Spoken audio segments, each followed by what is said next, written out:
morning.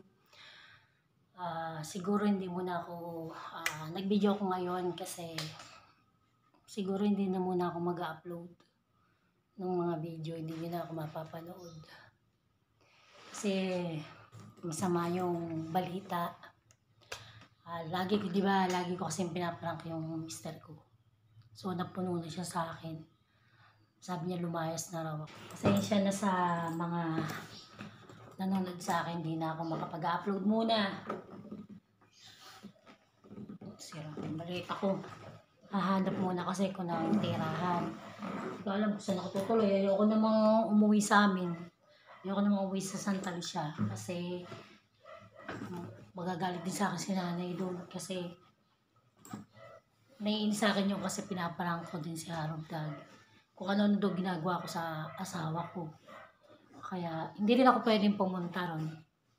Meron ba kayong alam na apartment guys na pwede kong tupahan? Ayoko namang umiyak kasi ano ba magagawa kung umiyak ako, diba? Hindi naman mababago yung isip ng asawa ko na paalisin ako dito sa bahay namin. Kasi nga, ayaw niya nang nagbablog ako. Ayaw niya na binibideo ko siya. Ayan. Yung ibang gamit ko, babalikan ko na lang.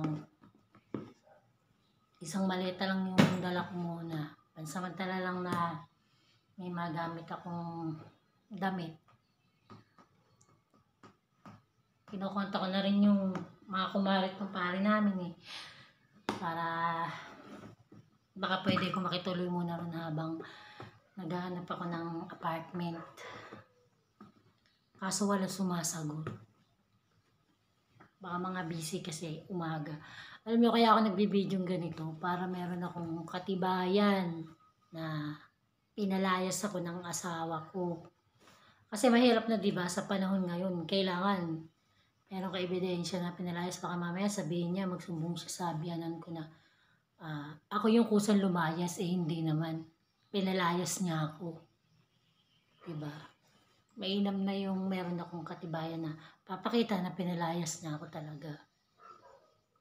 Kakalungkot man, pero siguro hindi ko pa alam kung kailan ako mag-video ulit.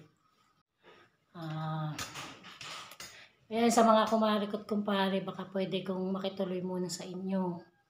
Kasi nga pinalayas na ako ni Harold. Kasi nga saka paparang ko sa kanya. Hindi ko nga alam kung saan ako pupunta ngayon. Konti lang na may dala kong damit. Siguro pakukuha ko na lang sa mga anak ko yung gamit kong natitira. Yun lang. Mami, nakagaya ka na ba? Tara na, uling tayong bayan. Tara, bro. Video ko. Pinapalayas. Tara, kaya ka na ba?